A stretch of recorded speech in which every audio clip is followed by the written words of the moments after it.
kulanti waxaan oo wanaagsan daawadayaal meel walba naga daawanaysaan waa Axmed Xasan Ramaas oo idin kala soo hadlaya magaalada Muqdisho waxaan jeclahay in muuqaalkan si kooban aan uga tacsiyeeyo walaasheen Allah u naxariistay Hodan Naalaye oo ahayd runtii qof qaran qof kaalin weyn ugu jirtay bulshada Soomaaliyeed qof u taagan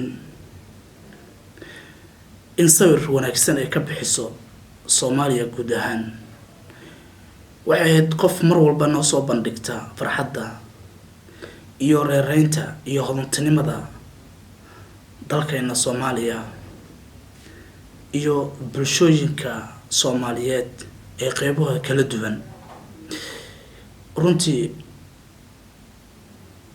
Hodan Naalaye wax qabadkeeda iyo kaalinta bulshada ugu jirtay qof kasta yar iyo weyn uu dareemi karaa Hodan waxay ahayd qof saaxiib la ah qaybaha kala duwan ee bulshada culimada diinka dhalinyarada odayaasha hablaha ragga dhamaan waxay leeyahay saaxiib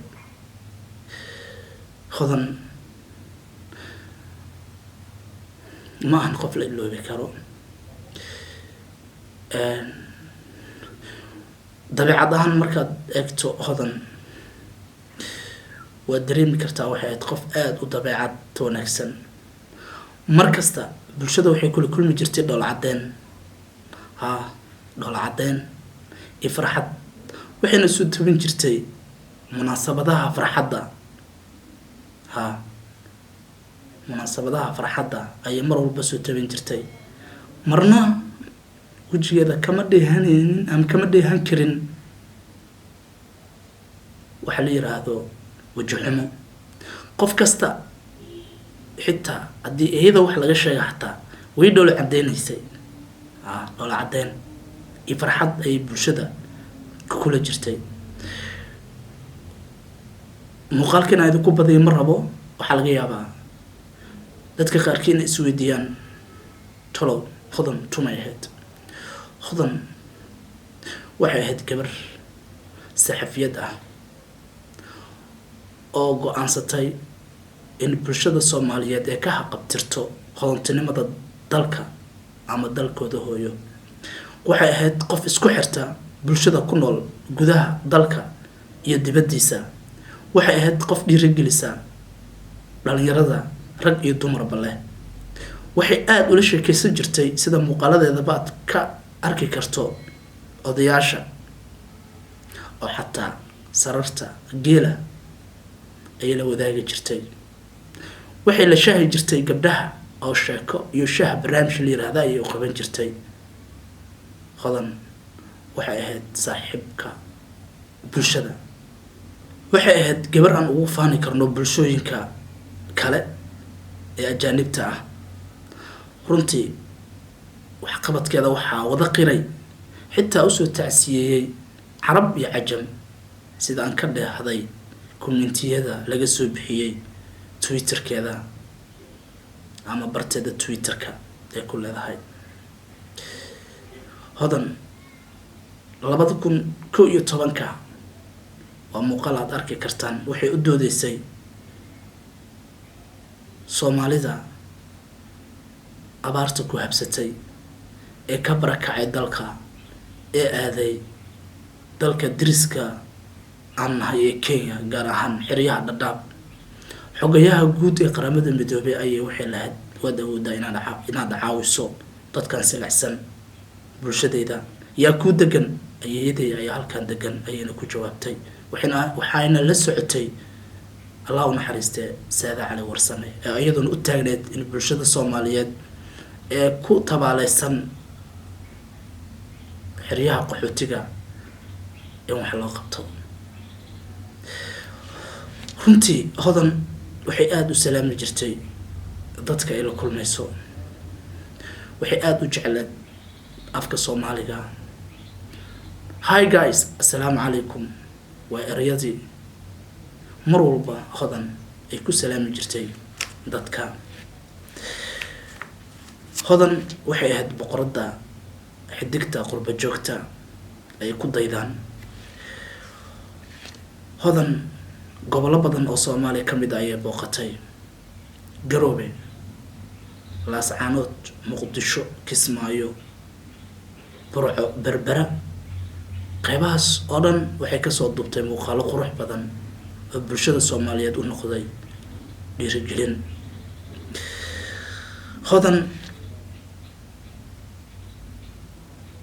taariikhdeeda ayada ayaa is sheegta. hodan waxqabadkeeda lama soo koobi karo. hodan waxay dhiirigelin jirtay ganacsatada Soomaaliyeed ee hal-abuurka ganacsiga ka bilaabay gudaha dalka, sida muuqaalkii aad ka daawateen ee hodan ee ku saabsanaa warshada kalluunka ee magaalada Kismaayo. hodan waxay aada ula farxi jirtay xitaa fanaaniinta. waxaad ka daawan kartaa muuqaalkii Barbar. waxay soo bandhigi jirtay sidaan sheegnayba bilicda dalka hooyo. waxayna casuumaad u sameyn jirtay gabdhaha Soomaaliyeed ayadoo kula sheekaysan jirtay barnaamij la yiraahdo Sheeko iyo Shaah. sidoo kale waxay aada u jecleed oo soo dhaweysanaysay hooyooyinka Soomaaliyeed, adigoo dareemi kara hooyadii Soomaaliyeed ee degneed magaalada Kismaayo oo dharka iibinaysay iyo sida ay u wareysanaysay. hodan waxay soo tabin jirtay xafladaha quruxda badan iyo munaasabadaha xataa ka dhacaya dalalka dibadiisa sida Mareykanka iyo Canada. waa xafladaha Soomaalidu ay dhigtaan. waxay ahayd qof aada u dhiirigeliya bulshada. kulamo kala duwan ayaa dhalinyarada la qaadatay oo dhiirigelineed. su-aalo kala duwan ayaa la weydiiyey. su-aashii ugu yaabka badneed ee la weydiiyey igu cajiibsaneed waxay ahayd tuma weeye hodan.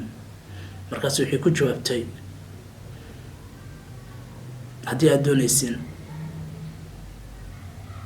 inaad i xasuusataan kali YouTube-ka gala, muuqaalo wanaagsan haddaad ka aragtaan, Somali people muuqaalo wanaagsan haddaad ka aragtaan, intaas igu soo xasuusta. hodan waxay dhiirigelinaysay dhalinyarta Soomaaliyeed meel walba ay joogaan. waxayna ku caanbaxday ereyga la yiraahdo naag iska dhig, oo runtii ah erey gabdhaha Soomaaliyeed si weyn u mudan inay si gaar ah u fiiriyaan. sababtoo ah gabadhu hadday ku faanto naagnimadeeda waa gabar, ninkan waxaa loo baahan yahay inuu ku faano ninnimadiisa. hodan waxqabadkeeda lama soo koobi karo, laakiin tacsi tiraanyo leh ayaan u dirayaa dhammaan qoyskeeda, qaraabadeeda iyo Soomaali weyn oo dhan, iyo inta ka xanuunsatay, ka murugootay geerideeda. waxay ahayd geeri naxdin badan, geeri aan marnaba iloobi karin. waxay naga banaysay boos aan marnaba suurtagal ahayn ama u badnayn in la buuxiyo. sababta shakhsiyadda hodan ma soo laabanayso wax kasta oo la sameeyo.